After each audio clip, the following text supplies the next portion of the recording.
Nico, welcome to the Work, Wealth, and Travel podcast. I am so excited to dive into taxes with you today for Italy. And you yourself are an Italian tax advisor and immigration attorney. So, we're going to dive into all of this in the scope of being a digital nomad and a traveler today. But before we dive in, let's start with your story, where you started, and how you got to where you are today.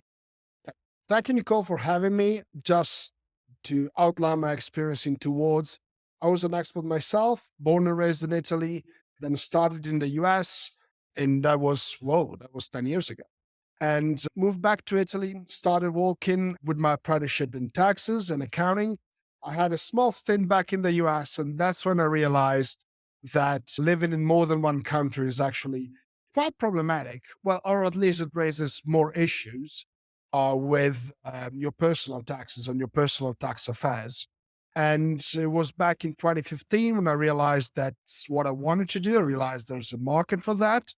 And a lot of expats are actually living in Italy. So I decided to dig deep into the topic. I got my certification from Italy, from the United Kingdom, and I also then developed the immigration services to help people move to Italy because actually Italy introduced few interesting tax breaks that people are willing to move now to Italy, even for tax purposes. I was just saying to you off of air that Italy is not typically one of the countries when I talk about tax optimization for digital nomads who are travelers full time and do have the luxury of having that as an option for their lifestyle. Italy is not typically one of those countries that you would think to go in order to optimize your taxes. So I'm excited to chat with you a little bit further about that today and how that can look for digital nomads and people who are looking to relocate to Italy because it's a beautiful country. It has amazing food. I think Italy is probably on the top of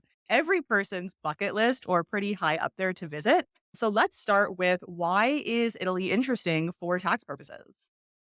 Yeah, correct. So Italy normally isn't. So Italy has high tax burden on taxpayers on top of a high social security. Now, this is parallel with good level welfare services, but especially for digital nomads, that may not be that interesting because you may stay in Italy for 3, 4, 5 years and working age, you're potentially not that interested in the healthcare services or educational services, which are normally public and free of charge. Now, on top of that, Italy charges a wealth tax. So if you're a tax resident of Italy, you must also pay wealth tax on your Italian and non-Italian assets. So Italy used to be quite punitive. Now, probably the tax office and, well, the government more than the tax office realized that and introduced new tax breaks. So basically, there are three lines of tax breaks if you move to it. So our tax brackets are progressive and they go from minimum 23 up to 43%. And most of the people, if you're more than 50K, by the way, that's your income, not just your revenue, you are taxed at 43% marginal rate, which is extremely hefty. However, if you are employed or self-employed and a new resident of Italy, the Italian tax system allows you to waive 70% of that if you live in the north or 90% if you live in the south, which basically means if you make 100K in Naples, you don't pay a dime in taxes. And if you make 100K in Milan, you pay roughly 5 to 6,000 euros per year. Now, this scheme runs for 5 years and you can extend it a further 5 years if you purchase a property or you have a family dependent. The second scheme is for high net worth individuals or ultra high net worth individuals. Basically, you can pay a one-off tax of 100,000 euros of all your foreign income and live in Italy. This lasts for 15 years. You can make as much money as you want. On top of that, you can remit as much money as you want. So I think England, well, the United Kingdom was the first to develop this RBI scheme. So the remittance basis income. So you pay a tax for all your foreign earnings. But the catch was that if you use that money in the UK, then you had to pay ordinary tax rates. Italy charges 100K and that's it. You can also add family members, so wife or spouse, and your children for an extra 25,000 euros. So it becomes quite interesting. So especially for high earners, or often happens with American citizens. In the end, if they pay more than 100,000 euros in the US, they could just claim this scheme and offset this amount against US taxes, and they're not worse off. And the final scheme is the 7% pensioner scheme. Well, of course, it may not be your audience because normally digital nomads are still in the working life.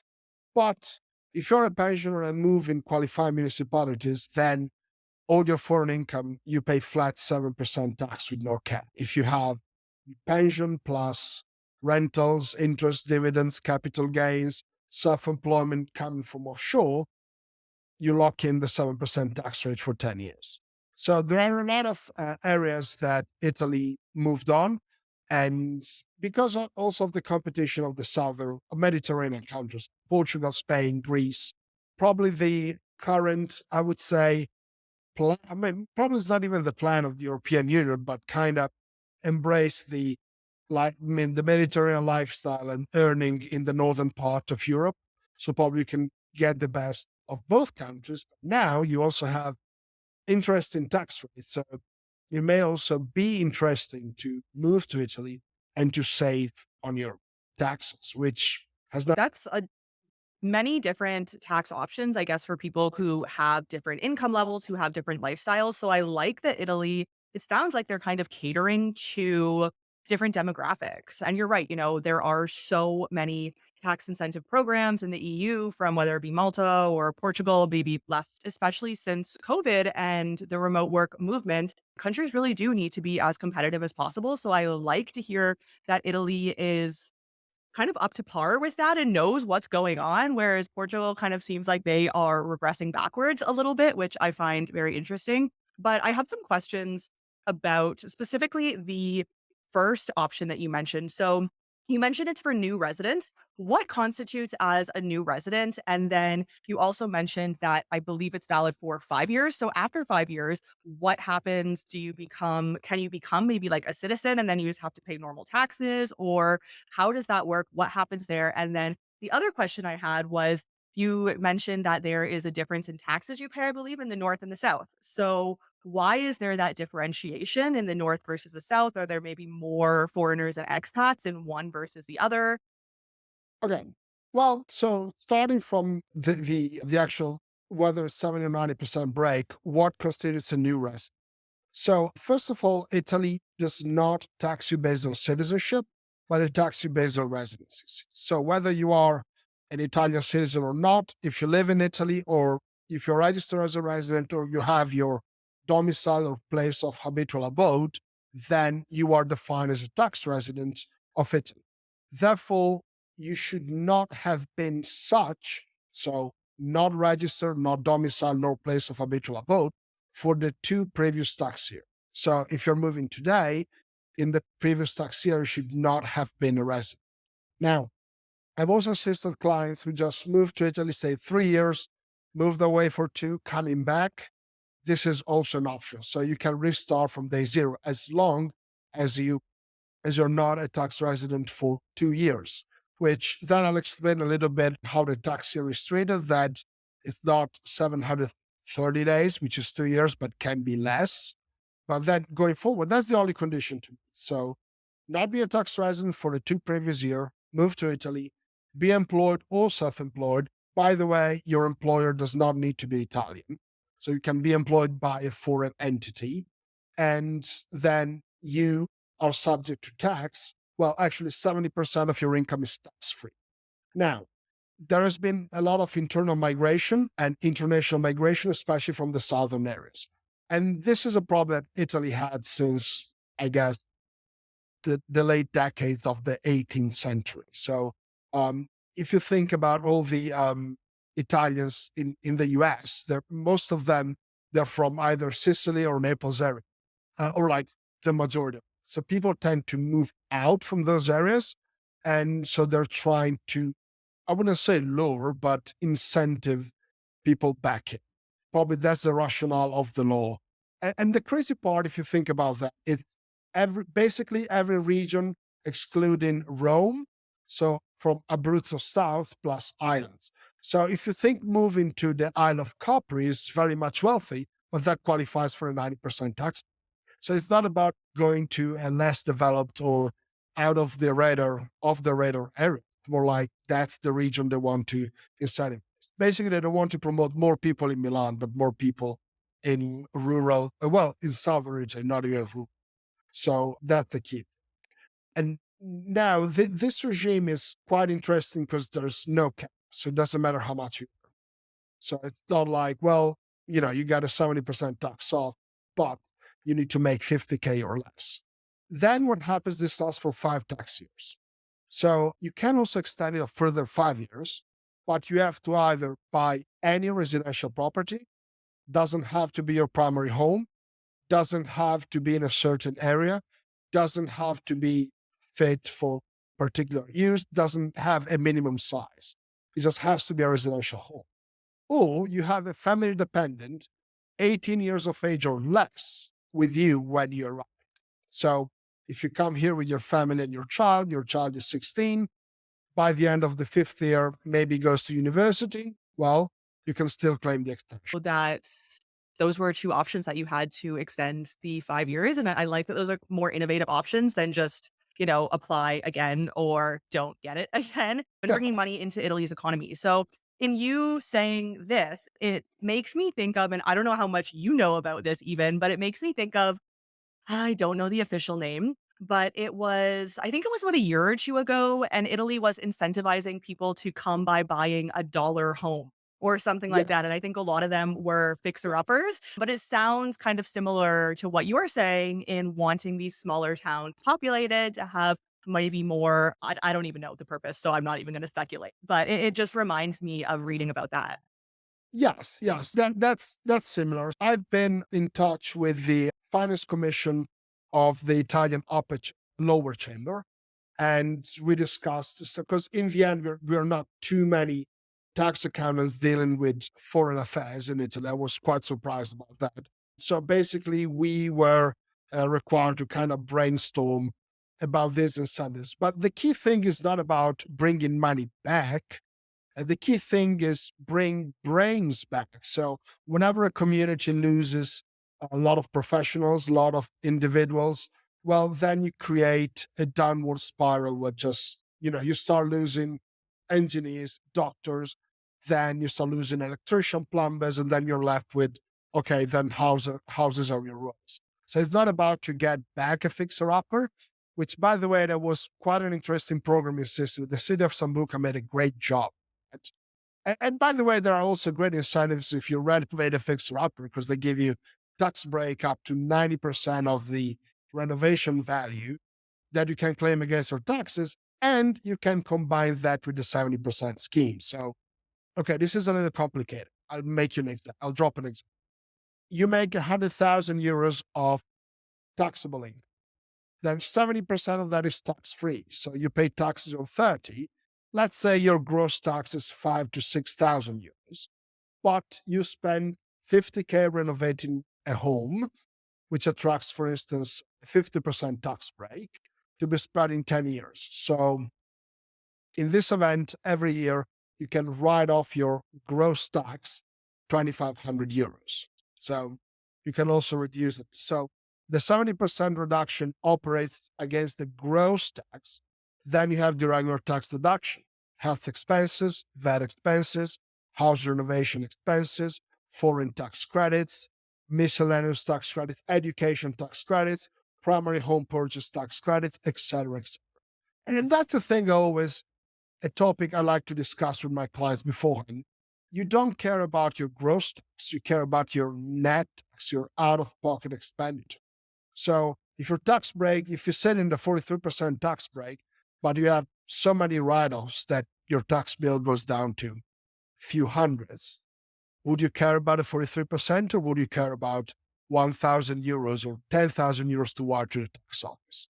So we don't need percentages, we need the actual amount. That's where you have to make the decision. I didn't realize that there were so many tax breaks that you could take advantage of moving to Italy. I think this is very eye-opening.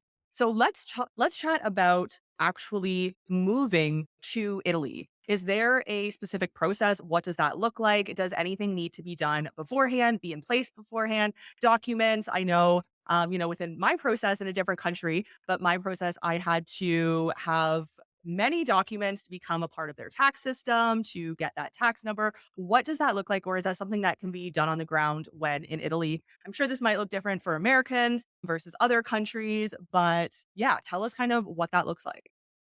Making a move to Italy is, I mean, making a move to any foreign country is a big decision, even if you're by yourself.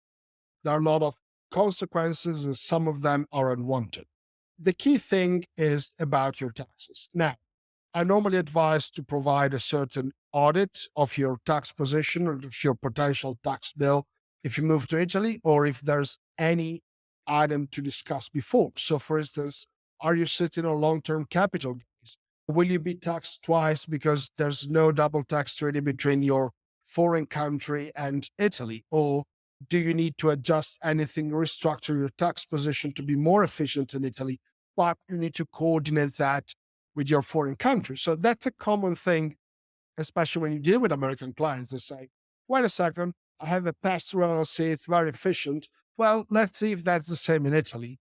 And you figure it out. Or we have many long-term capital losses to offset. So what should we do? Well, Italy allows that as well, but probably they allow that in a reduced percentage or in a different trade. You definitely need to understand your local position and your foreign and your future Italian position.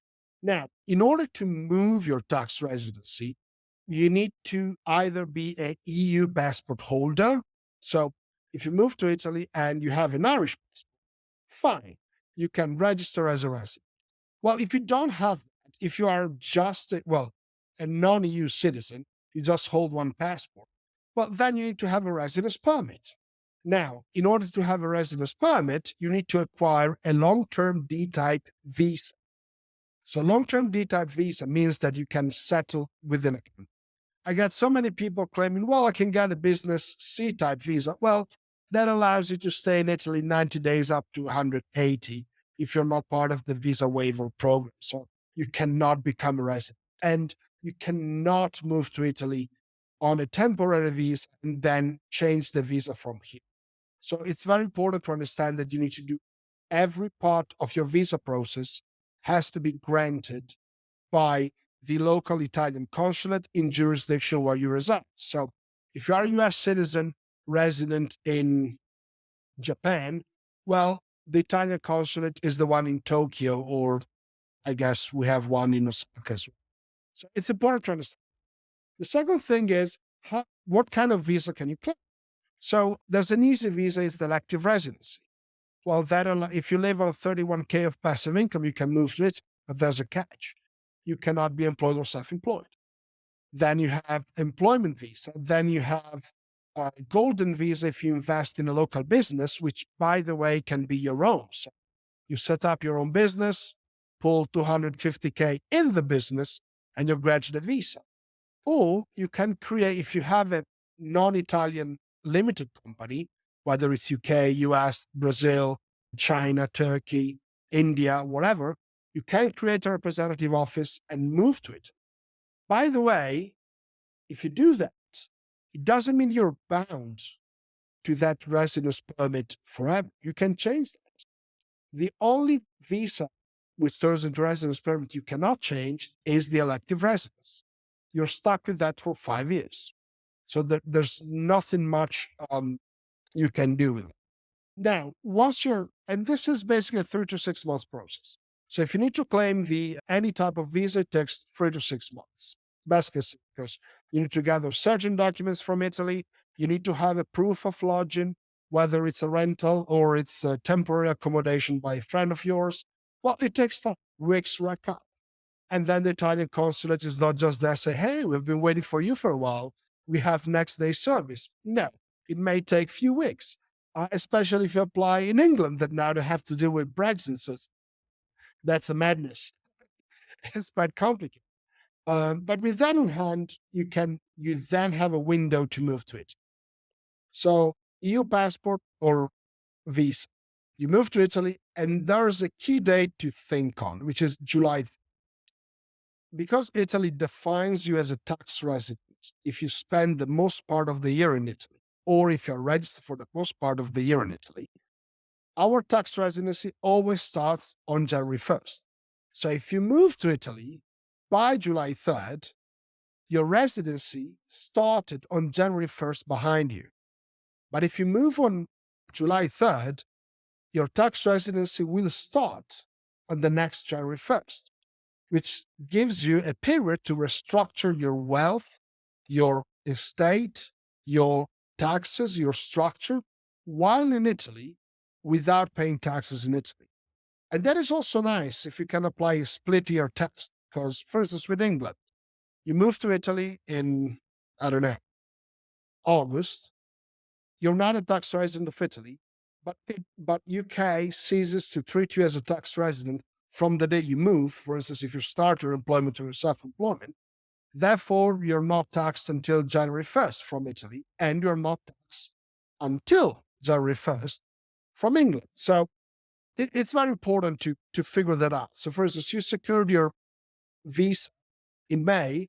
Well, I would rather take the plane July 5th.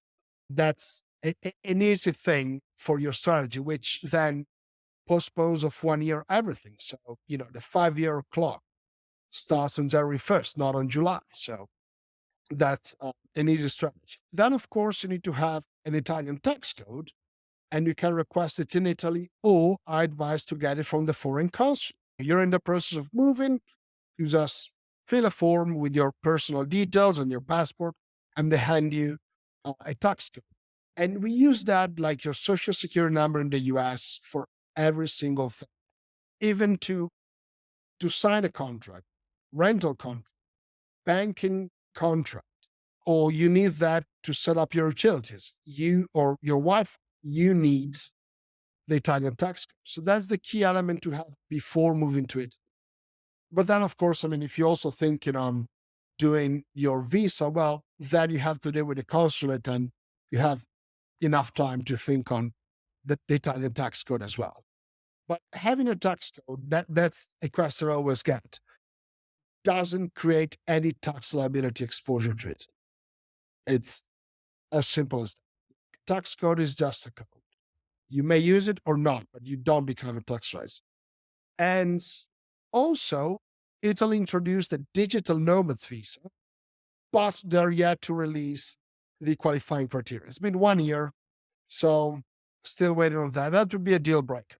But normally, whenever you discuss taxes and relocation, there are two items that go alongside: immigration strategy and tax strategy, which they are different, but they go together. And we don't have at the moment in Italy a single program that combines both. So you do not hop on an immigration program and then automatically you are into a tax program. So you need to pick those. The good news is that you can pick those once you file your tax return, which is the year after you moved. But I always hear this misconception: hey, I hop on a golden visa, so I locked in the 100K flat tax. Not really. You have to file your return and claim it, etc., etc. But almost. So Yeah, that's there's countries always do that. There's always some little fine print in there that most people don't yeah. read. Well, and it's quite interesting because also the Italian Golden Visa website, they advertise the flat tax, the 100K flat tax program, but they didn't write, hey, that's a separate like, you move to Italy, you become resident, then you need to apply. That's, they didn't write. So, and that's probably what generated the confusion, but it's important that those two are two different strategies. The temporary visa to Italy, temporary permit, needs to be renewed every year. And by the way, if you are employed or self-employed in Italy, you can register for healthcare services, you and your family, for free. So there's no particular charge. So if you are a digital nomad, you move to Italy because, for instance, you have your US LLC and you create your representative office in Italy. So you move on that ground. Then you can, being a freelance, basically, claim the 70% off. And you can also benefit of the healthcare for free. So there's no separate charge for it. But now, if you're in Italy on a temporary residence permit, they normally last 1 or 2 years, but you need to renew it every year. And normally you need to show a minimum income of 12,000 gross 12,000 euros, which honestly, if you don't make those at before taxes, I don't know how you can afford living here, even by yourself. I mean, inflation got the cost of living. I mean, 12K, they're not. I don't have a flamboyant lifestyle or a lavish one, but 1,000 euros per month, it's quite hard to meet a month ends means. Anyways, you renovate every year, and after 5 years, you can claim the European residency card. With the European residency card, you can relocate within the EU just like a EU citizen. So, for instance, you move to Italy, you get an Italian temporary permit. Then, after 2 years, you want to move to Portugal. You need to go through the visa process again for Portugal. But the kicker is, well, you will do that from Italy. So, in the Portuguese embassy in Italy, because you're a resident of Italy. But you need to go through the visa process again. And then you move to Portugal and have a residence permit and moving forward. But if you stay 5 years, then you have a EU permanent residency card. Of course, the card has an expiration date like every document, like your passport. But hey, I have the EU temporary permanent card. I get a job offer from Poland, from Czech Republic, from Ireland, from Greece. You can just go there and settle there with no troubles. So that's something you have to build up. So there's no program. Hey, I just moved to Europe and you and your family are good to go forever. No, you have to build it. And when it comes to citizenship, you need in Italy you can claim citizenship. Well, it's unless you have an Italian ancestor. Basically, Italy has an indefinite bloodline. So if your great grandfather was Italian, you may be able to claim the passport. But otherwise, you need to be a resident for 10 years in Italy, and you should have paid tax for the last three. So year 8, 9, 10, you should have paid minimum of 15,000 euros, if I'm not mistaken. So, but that's a long time frame. And I mean, some people, they like to build it up. I got clients that just moved here and they built it up. They're still far away from the goal, but for instance, they've been living here for 6 years. Of course, combining with the tax breaks, etc., that makes it more affordable. What do you do with your clients who have a business already set up and they're looking to come to Italy, but perhaps they have their usually online business, I would assume, their online business set up as an LLC or set up in their home country of Canada or Australia. So, what does that transition from the business side look like when you want to get your Italian residency and live there? Well, having a business definitely helps because provides you a few options, especially the representative office visa. So normally so immigration is normally catered to employed positions.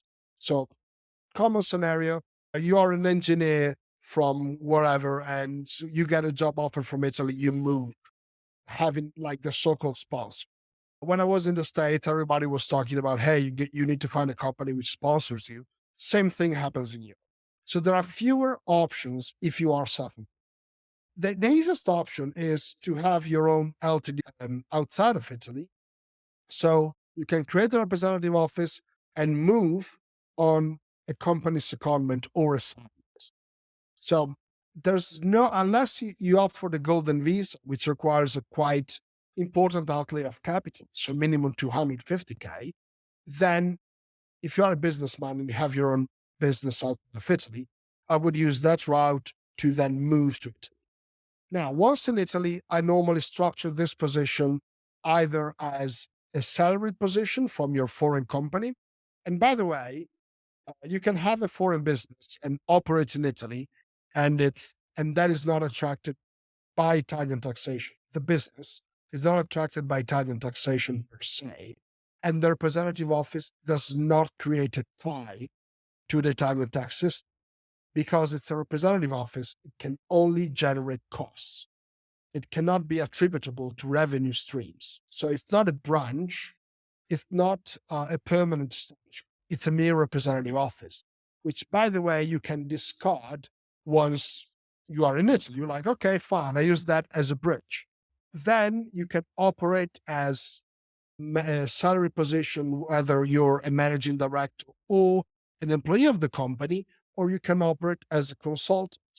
Now, a strategy I commonly use for clients, especially when they decide to move, is to allocate revenues in a certain jurisdiction. So, for instance, if you are in a normally happens with Americans, which are the largest export population in Italy, you keep your business in the US. And I want to have the most flexible position in Italy. Because if in 3 years you want to move to Bali, Thailand, or even to France, well, then you have, I wouldn't say a nightmare, but you have extra unwanted cost and time to exit from. So, common thing that people don't think. So, everybody thinks about the entry cost or the entry requirements, but what about the exit costs? So, it's just like leaving cookies on browsers and you want to delete those. So, that's why I prefer to have a very simple freelancing position that you can close it overnight. And by the way, Italy does not require you to trade with an Italian bank account. I have clients, they just have their clients offshore. They cash their amounts in dollars, Australian dollars, pounds, even euros, using their long history of accounts.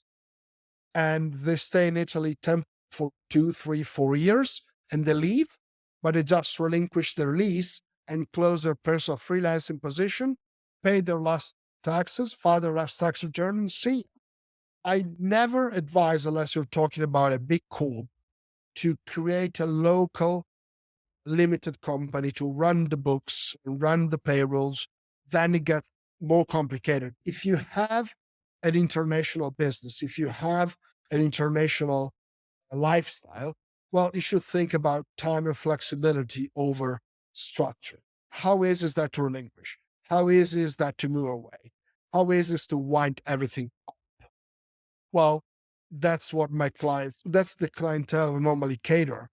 They focus. So I normally do not advise to transfer your business to it unless you have very specific questions. So I had a client who was in the leather industry and they had to move because their key clients are based in Italy. Well, key suppliers and also part of the clients. So, well, for his type of business, moving to Italy made a lot of sense on a branding and reputation.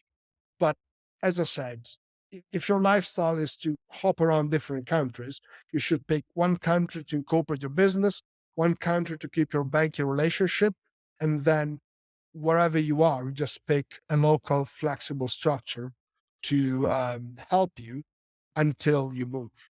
So that that's how normally I advise the digital nomad clientele.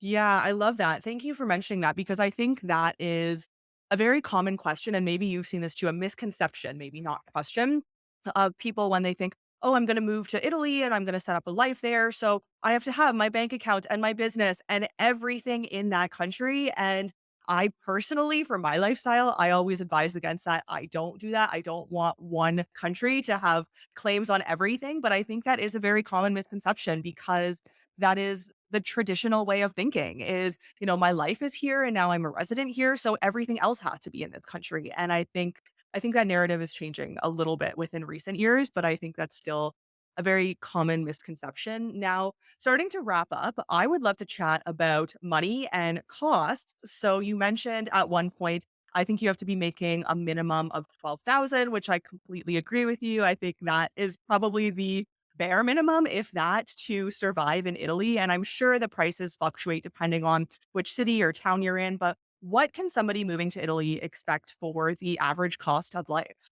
Well, the 12K I mentioned before was in regards to the minimum requirement to renew your residence permit. Now, Italy, well, if you've been in Italy, it's a very diverse country whenever it comes to cost of living. So, of course, you have two key center of gravity, which are either Milan or Rome. Normally, in those areas, it's well. Of course, it's extremely variable. Depends where you want to live. Depends if you want to live in the outskirts, etc., etc. But normally, just to rent a place, well, unless you like to live with college students, which I liked when I was 22.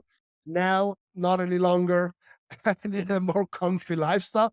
But I mean, the minimum you spend is 1,000 a month on your accommodation, which that includes the condominium bills and probably another budgeting another 100, 150 of heating and electricity and water. Of course, I mean, this varies on the month, cooling and heating, but normally that's a budget. If you live by yourself as a digital nomad in a large area, which is either Milan or Rome, probably even Naples and Turin to a certain extent, considering all your life costs, probably around the 2,000, 2,500 per month region to live a comfortable life. The key component in Italy is normally rent. So rental is quite expensive. So, well, normally takes a big chunk of your paycheck if you earn average Italian salary. To me, in my opinion, the key thing to basically unlock the full potential in it, which, by the way, if you consider Milan to other major metropolitan areas in Europe, or Rome compared to Paris or to London, well, that's a fraction, way cheaper. But if you consider that to live in, I don't know, in Tarragona, Spain, or the Canary Islands, well, that is more expensive. But to me, the full potential of Italy, the the cornerstone of Italy is to do not earn an Italian salary, have your foreign clients, so you can bill your US rates, your UK rate, your Australian rates, and then live in a mid-sized city, like between 50,000 people to 300,000. Probably that's, otherwise, I mean, cities like Bologna, Florence, they can get a little bit congested and they're normally also university towns. But if you like a comfortable lifestyle that provides the cost of living goes down because your 1,000 euros a month you pay for rent, that goes down to 500. And then also life is a little bit easier in smaller cities compared to Milan, because Milan is very hectic. That's my viewpoint. And the key thing I advise if somebody relocates is rent before you buy. So Italian real estate prices, if you exclude Rome and Milan, or well, if you want to have the villa next to George Clooney's one, yeah, it's expensive. But if you like to have, a villa not that, I mean, in the prime spot of the Como Lake, well, prices are not that compared to other European countries. The problem is you're stuck with a deal. It takes probably 2 years to sell. So think about if that home has been sitting there for a while before you arrive, it will sit for a while before you leave. So I normally advise to rent before buying, because then you figure out if that area is for you. You may move there in the summertime and spring, which is fantastic. Then November kicks in, and like, oh Jesus, like just locked in a ghost town. So that's another key component to think. Or so maybe you moved in the summer, there are too many tourists, and you want to move out, and then September kicks in and it's gorgeous. You never know. So but when it comes to budgeting, probably between 1,200 to 2,500 to live an average comfortable lifestyle in Italy, that's more or less the price. And by the way, you don't have to pay for health insurance. That's true. Yeah, that seems very affordable to me, at least in a beautiful country in Europe that I think everybody wants to visit. That seems very reasonable. So thank you for sharing that. So wrapping up, are there any last thoughts, anything that we didn't touch on that's important that you want to share? Yes. Another item I always advise my clients is check the optical fiber network of it. You will be surprised that certain large areas are not well served, while certain smaller areas are extremely overserved. Think about Sardinia. Sardinia has the fastest network of Italy, and it's off the radar for many digital nomads. Everybody talks about Puglia and Sicily. Second, flight connection. moving to Italian islands, you have more connection than certain areas. Florence, flights are underserved. Cagliari, you have more flight. Palermo, you have a direct flight to New York. That's weird. So, because normally islands are better served for flights. The other items to consider is also inheritance tax and inheritance exposure. So, of course, I mean, as an Italian, we're a little bit superstitious about death. But if you move to Italy, then you also you become a resident for income tax. If you die in Italy as a resident, you are also liable. Well, not you, but your estate, because of course you cannot, for a technical reason, liable to pay inheritance tax. And El Budget Italy provides a 1 million exemption near rate area for every lineal dependent, so 1 million per child, plus business items are excluded, plus life insurances are excluded, etc., etc. You still need to deal with inheritance from it. So you need to appoint an executor, you need to use the Italian laws. So it's very important whenever you decide to move to Italy. And by the way, it's very important if you decide to move to any country, including Italy, to fix your will before you move. So to make sure that your will is compliant in Italy and to make sure that you elect the country that taxes your estate and administers your estate. So, for instance, as a US citizen, you can say, I want my will to be administered under the US laws exclusively. So, if you die in Italy, then your estate is dealt by a US executive, which, may be your family lawyer that your family members know. Otherwise, then you need to move that to Italy, and then your issue. So your family is sitting in the States and they need to go to the Italian consulate, provide a statement, put the apostille, move to Italy, translate. It gets quite complicated. So that's another item that people do not think as much as they should, is to adjust their will and estate before making the move to a different country. I can tell that that is something that you probably advise all of your clients on, which I think is very respectable. But I think that's important because you're right. A lot of people don't think about that. They think about the benefits and moving to Italy and it's going to be so beautiful. And sometimes you do have to think about those kind of less favorable things that you don't really want to think about, but that are important to think about. So I think this whole episode has been so enlightening, so much information. Definitely go back and give it a listen if you want to, to reprocess. But what I've taken away really is if you are serious about moving to Italy and now you know the different schemes and the different options that you have and that you might fit into. But I think it's probably best to speak to somebody like yourself. All your links will be below so that you can really figure out what is going to be the best option. Because it sounds like to do this on your own is going to be next to impossible unless you are an expert. So, where can people find you online? Well, I have my website and also my Instagram and Facebook account. I'm not very good with social media, to be honest. Thank God I have a great social media manager, but probably the website is with the blog with all the information. It's probably the best place to reach me. Perfect. Well, thank you so much for being on the show today, Nico, and for sharing all of your knowledge.